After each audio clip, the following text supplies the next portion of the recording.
Good morning po. Siyempre ako na lang mag-isa ngayon. Ito po yung aking, di ko nga po alam kung ano ang ipapalamang ko.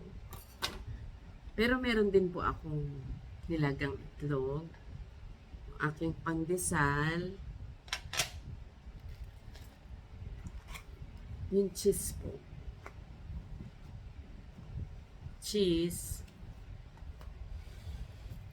Meron din po akong peanut butter. At saka yung, masarap po kasi ito sa pandesal eh. Yung kahapon namin pandesal matamis kaya hindi ito match. Yun pong pandesal ko ngayon, ito yung traditional na pandesal.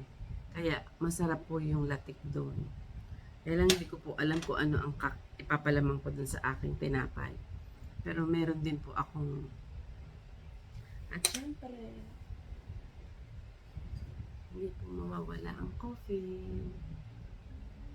Nilalagay ko po doon kasi yung electric fan, lalamig agad yung kape ko kaya nilalagay ko sa likod ko para hindi agad lumamig yung aking coffee.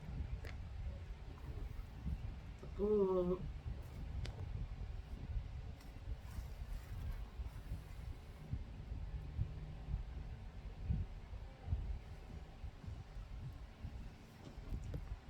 Thank you.